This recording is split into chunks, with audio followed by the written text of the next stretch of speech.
Hey guys, in this video, I'm going to put together my own personal rankings in a tier list of the 2020 Democratic primary field, and essentially the S tier are going to be the candidates that I think have the best chance to win the nomination, and then we'll work our way down from there. And it's actually interesting. So I went back in time about a year ago to the day. I actually made a video on December 14th of 2018. So again, almost exactly 1 year ago.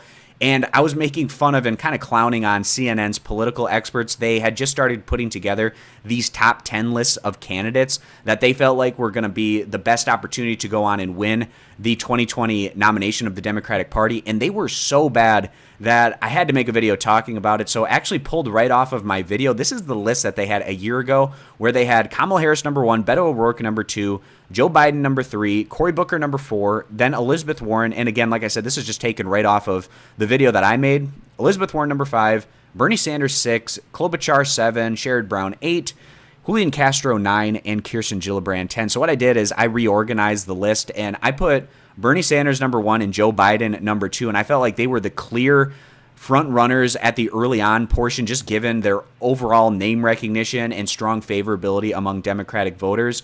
I feel like with CNN, this was kind of more their list of who they wanted to have success maybe throughout this process. It wasn't really based a whole lot on empirical evidence, but a ton of people made fun of CNN for this list. And to be fair to CNN, as the time went along, their top 10 lists did get a little bit better and were a little bit more reliant on data as opposed to maybe their own opinions or feelings.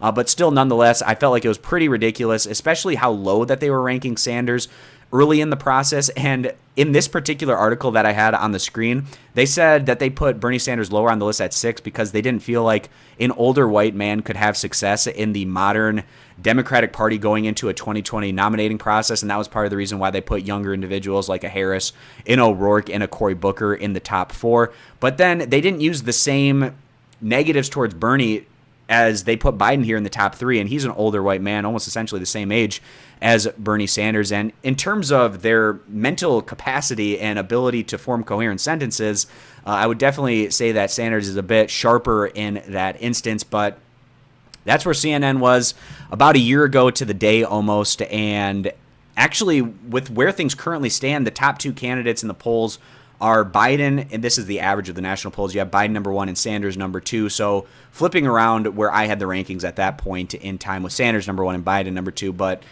likely to be relatively competitive among those individuals, along with some other candidates that are kind of in the similar ballpark in the polling, specifically to Sanders more so than Biden. But now to officially get things going here, sorry for rambling so much to open up this video, but I got around 13 or so candidates that I'm going to be putting in this tier list. We're going to start with Andrew Yang. I'm putting him right in the middle in the B tier. He's still kind of at the fringe, able to make this debate stage. One of the last guys who was able to get on that debate stage here coming up for the December debate. But, you know, with Yang, it's a situation where he's a political outsider, and in general, these political outsiders, unless they're very wealthy, kind of have a mainstream media blackout, and that's more or less been the case for Yang. He hasn't gotten a ton of coverage. He's kind of subverted that process and been able to build more of a movement online, and I think that this is kind of the beginning portions of as we get more into this as the years go on, where having success in an online situation is going to be more important than having success in the mainstream media narrative of your campaign. So Yang is kind of the first steps into that, but we're still not at a point where those kind of candidates can legitimately push into that upper tier, but still it's been very impressive what Yang has been able to accomplish. Putting Cory Booker in a tier below Yang in the C tier. Now, Cory Booker, he's kind of taking a similar lane as a number of other individuals, and actually a lot of other candidates that have bowed out of the race, like a Kamala Harris, a Beto O'Rourke, a Kirsten Gillibrand. Very similar type of candidates to Cory Booker, a little bit younger, kind of viewed as up and risers in the establishment wing of the Democratic Party, but you know, to kind of separate yourself in such a vast field of candidates, I feel like you have to propose really bold policy and focus on those issues to really kind of separate yourself. And we haven't seen quite as much of that perhaps from Cory Booker as what he needed to do to legitimately have a chance through this process. Actually, just to clown on CNN a little bit more, I remember when Booker initially made his announcement that he was running, they did an entire segment on CNN. It was around 10 or so minutes. They had a whole panel, and they were all just gushing about Cory Booker and how he's such an effective communicator, and he's a great campaigner. He's going to be Barack Obama 2.0, and I just felt like it was so ridiculous at the time. I felt like, maybe he has a chance, an outside chance of going on and maybe building some momentum if he's able to have some positive moments here or there, but really it just hasn't been able to materialize for somebody like a Booker. I put Elizabeth Warren there in the A tier. She's really close in the polls to Bernie Sanders, but she has fallen behind him in the polls. It's really close, though, between those two individuals. If this was a video that I would have made around a month or two ago, I probably would have put Warren in the S tier. Actually, at her peak, she was tied with Biden in the average of the national polls, but she's receded around 10 or so percentage points since then, and she has to, clog the hole of her sinking ship if she's going to have the ability to turn this thing around. And maybe she's able to surprise and have a ton of success out of the gate in states like Iowa and New Hampshire. Those are areas that could be favorable towards somebody like a Warren, but she has lost quite a bit of support over the past month or two. I feel like a lot of that probably started in the situation where she came out with her Medicare for All plan, and initially it looked like it was actually Medicare for All, but then she wanted to implement it in a two-tier system where first you go public option, then you fight for Medicare for All after that. And I think she alienated a lot of progressives in that instance, so that could have been part of the reason why she lost some support. And maybe also just the rise of somebody like a Pete Buttigieg was able to pull away some of that Warren support. And I also put Buttigieg there in the A tier, given the rise that he's had over the past month. Now, we'll see if he's able to continue to build on that. I'm skeptical, though, with Pete, because he has very low support among key demographics, those being the African-American vote and the Latino vote. I don't think you can simply build a white support coalition behind your campaign and have enough success to go on and win the nomination. And also with him doing better in the polls, he's getting more press coverage, and he's also getting more critical press coverage. And I think more likely than not, he's probably going to recede in the polls a little bit as we get closer to Iowa. We'll see if that is the case or not. He's also an individual that could do well in the early states of Iowa and New Hampshire, and that could possibly propel him to a situation where he's able to get a really strong narrative around his campaign from the mainstream media, and maybe that pushes him up even into serious contending situation. I'm a little bit skeptical on Pete, but given his rise and where he's at in the polls, going to be putting him in that A tier. He's also doing really well fundraising. He's doing a lot of closed-door meetings with these higher Democratic donor tier list. He's not the grassroots support guy like a Bernie or a Warren. He's all in on taking that big corporate cash. And in terms of being able to raise a lot of money, he's had success in doing so, and that's just the strategy that he's going to be going with, as positioning himself as more of a corporate-friendly, centrist-type Democrat, where actually early on in the process, right when he made his announcement and kind of going into those early months of February, March, he was even maybe considering being more of a progressive at that point in time. He was certainly more progressive than where we're seeing him now. Maybe if he would have stayed in that lane, he could have had success. Actually, super early on in the process, Buttigieg had a situation where he was starting to gain a little bit in the polls, but then the media didn't pay as much attention to him. He kind of dropped back to around 5 percentage points, but it's really been more of a recent trend from him where he's been able to climb up to more around 10 or so percentage points nationally.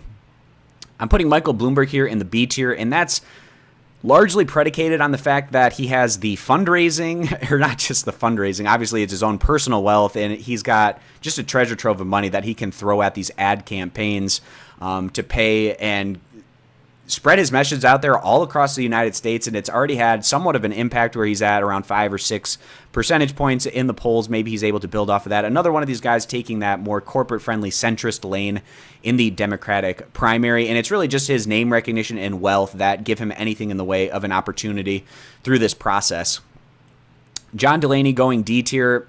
It's been an unfortunate situation for Delaney. He was one of the first guys, if not the first guy, that kind of threw his hat in the ring running for this 2020 process, but has never been able to build up enough momentum. Another one of these corporate centrist type candidates that's occupying that lane and hasn't been able to separate himself from the rest of the pack, kind of been polling around 0 to 1% throughout this entire campaigning season.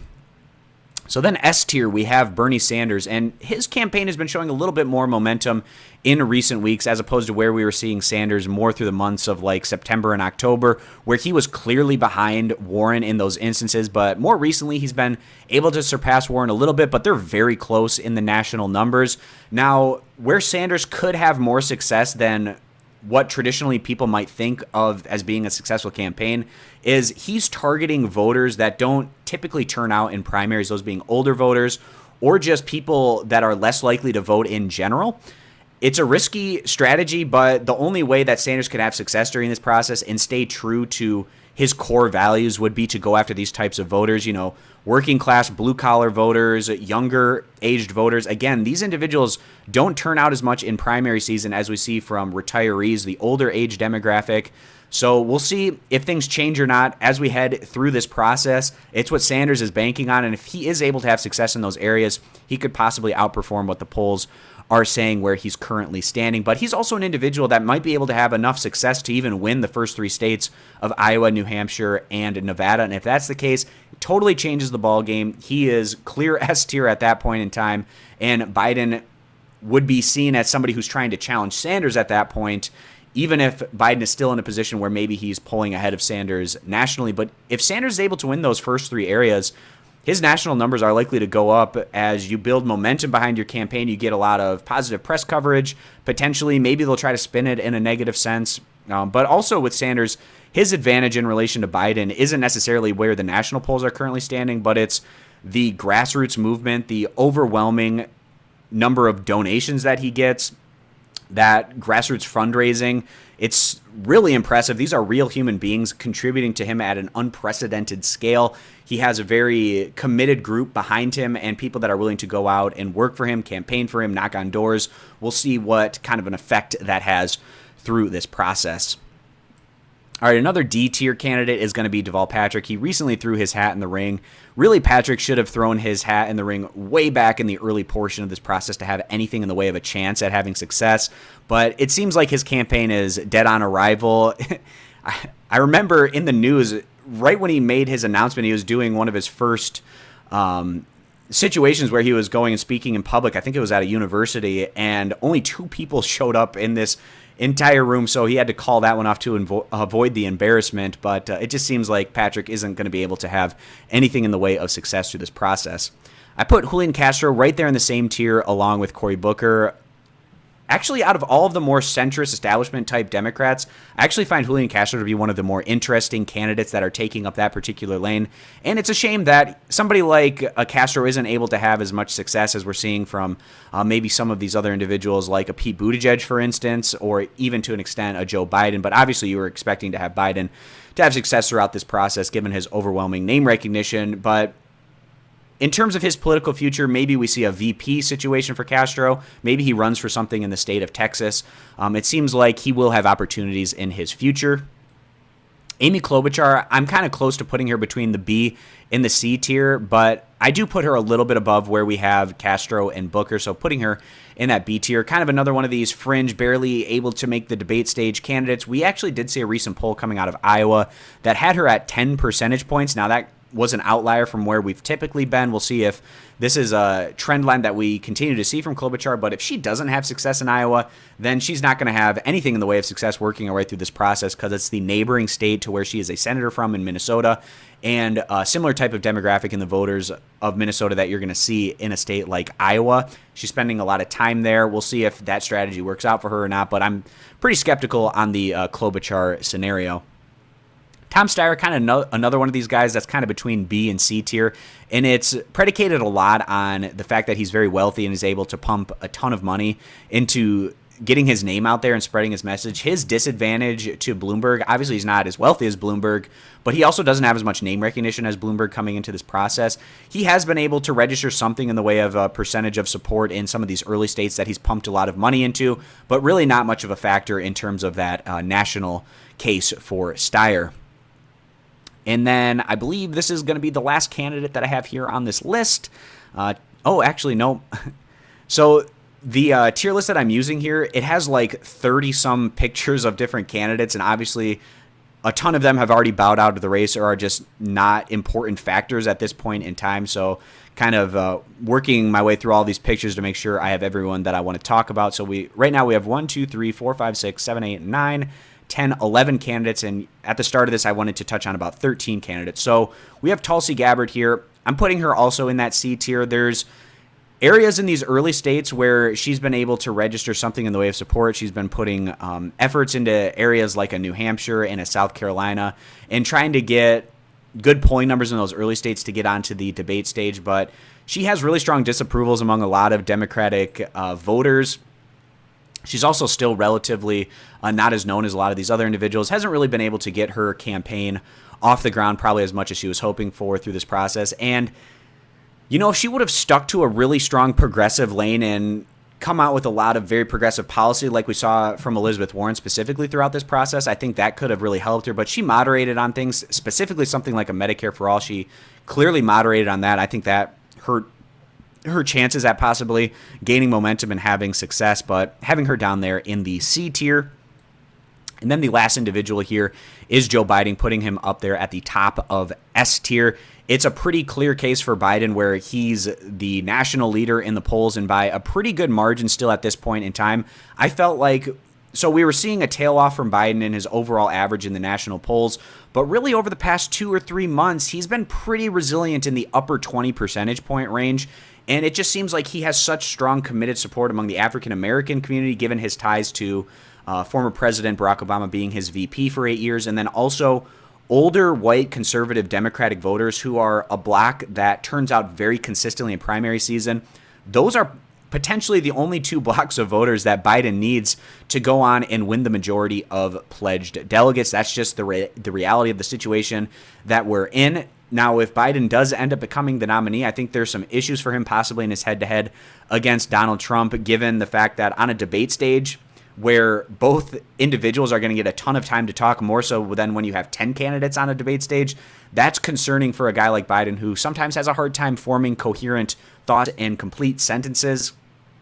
Could end up being a disaster for him on those debate stages. Also, he's not the kind of guy that's going to really go all in on campaigning all over the country, and we've actually known this from his campaign where they try to limit his public exposure because the more that he's exposed to the public, it seems the worse he does in the polls given the kinds of gaffes that we've seen from him. But they've been able to manage it to a point where he's still leading nationally in the polls. He's having an issue with very little in the way of grassroots support, not able to fundraise enough where he's starting to put himself in a scenario where he needs to take that big money like we're seeing Pete Buttigieg proudly take, that type of big donor money from the Democratic elites. We'll see how this whole thing plays out, but at this point in time, I'd probably cut the line off below A in terms of the candidates that legitimately have a shot at building something in the way of winning this thing, that being a Biden, Sanders, Warren, and just to a little bit lesser of an extent than those top 3, you'd also put Pete Buttigieg there as the 4th positioned candidate at this point in time. But that's pretty much the situation that we're in, guys. That's how I'm ranking these different tier lists of the Democratic 2020 primary field. I hope you found this video interesting to some extent. And for all of you guys who have made it to this point in the video and have listened to me ramble on for almost 20 minutes straight, I appreciate you. Consider subscribing for more of this type of content in the future. And I hope to see you guys back here for my next video.